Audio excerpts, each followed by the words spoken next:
जरूरत यह आ गया है कि हम सब लोग मिल करके एक साथ संघर्ष करें।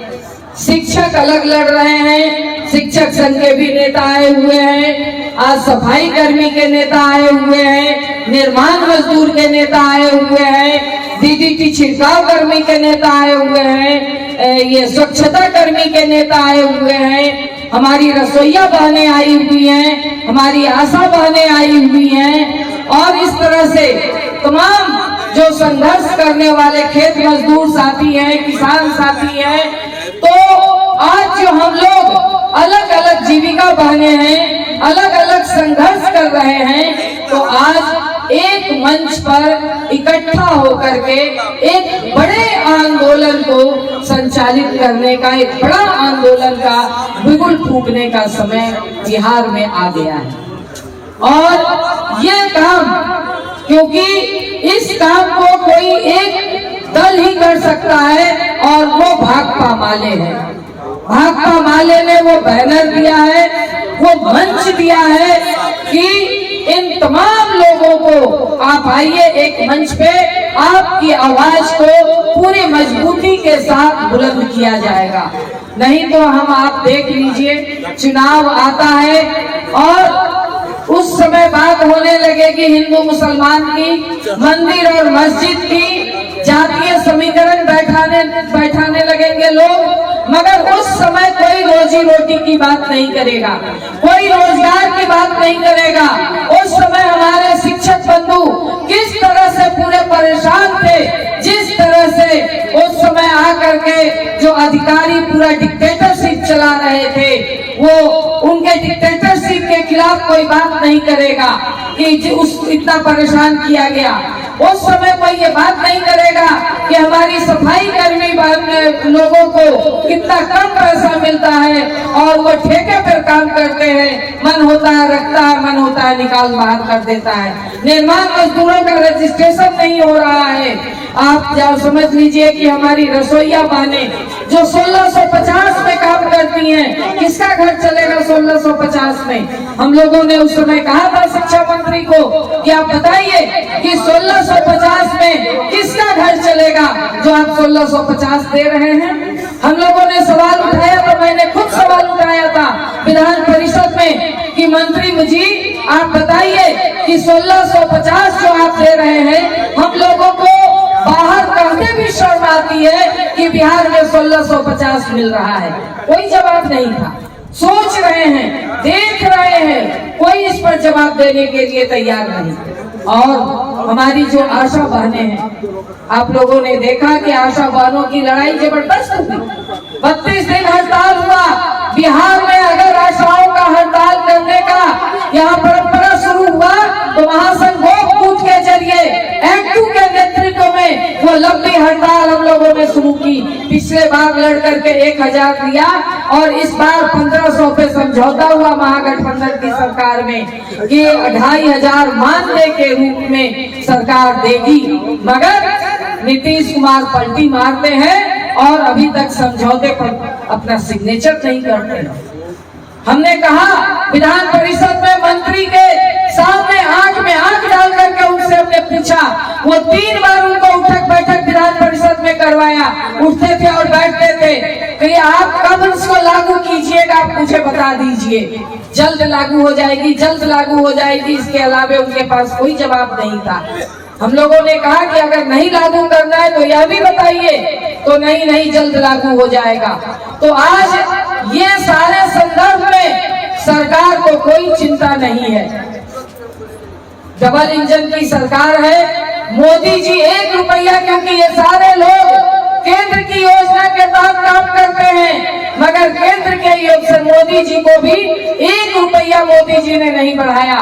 बिहार में लड़ करके कुछ हम लोग बढ़ा रहे हैं, मगर इस सवाल पर जो तमाम लोगों को चुनाव के समय में बोलना चाहिए, वो इस सवाल पर नहीं बोलेंगे।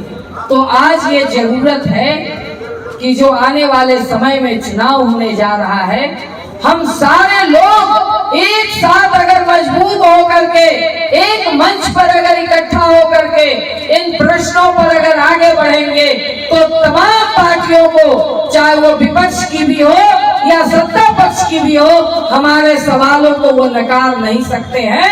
हमारे सवालों पर उनको बोलना पड़ेगा, तभी उनको चुनाव में वोट मिलेगा।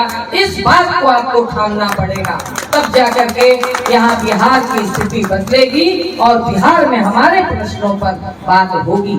इसके साथ ही मैं आप तमाम लोगों से ये अपील करूंगी कि आज जो हमारी बहनों से लेकर के तमाम लोगों का जो कह लीजिए कि गांव-गांव में जिस तरह से हमारी जीविका बहनें आगे बढ़ रही हैं, मगर यह सरकार जो लंबा हड़ताल हुआ, हमारी जीविका की नेता लोग आई हुई हैं, लंबी हड़ताल हुई, सरकार ने समझौता करने से इनकार कर दिया था, उनके नेता को उठा लिया था, मगर इस पर जब हम लोगों ने मजबूती के साथ लड़े, एक्टू लड़ा, भाकपा माले लड़ी, तब उनको बार हमारे 5 विधायक तुरंत उसी समय रात में पहुंच गए गरीबाग थाना कि आपको बताना पड़ेगा कि प्रदीप कहाँ है, और तब जाकर के दूसरे दिन छोड़ा, नहीं तो हो सकता था कि उसकी हत्या तक हो जाती।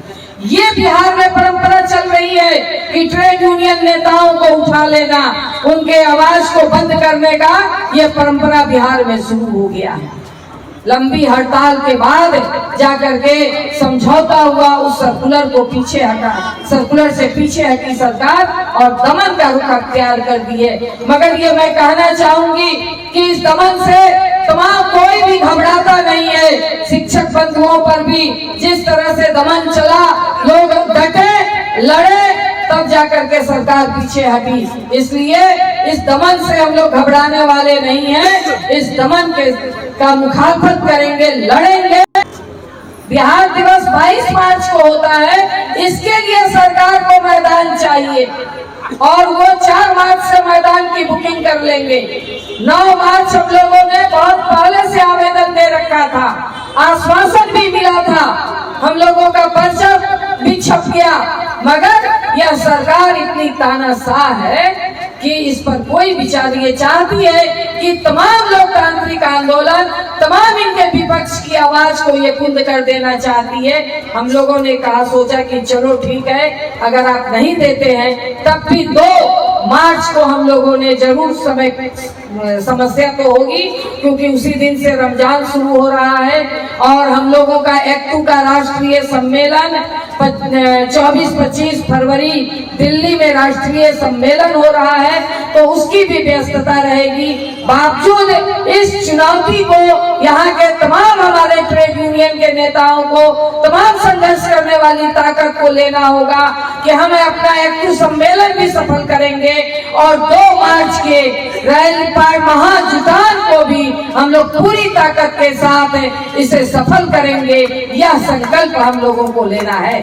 मैं यहाँ पर तमाम आशा जीविका रसोईया बहनों से अपील करूंगी कि आपने जिस तरह से ये आशा बहनें जो गुलाबी शॉल दे करके आपने सम्मानित किया है, तो जिस तरह से आपने गर्दनी बाग को गुलाबी साड़ी से पाटा था, गांधी मैदान को भी भागलपुर की, क्योंकि भागलपुर में तमाम पीएससी में वोट का संगठन है, एक्टू का संगठन है। आप तमाम नेताओं से मैं कहना चाहूंगी कि आप लोग यह संकल्प लीजिए कि वहाँ गांधी मैदान में भी अपने सवालों पर हम पूरी ताकत से वहाँ उतरेंगे और अपनी आवाज को बुलंद करेंगे।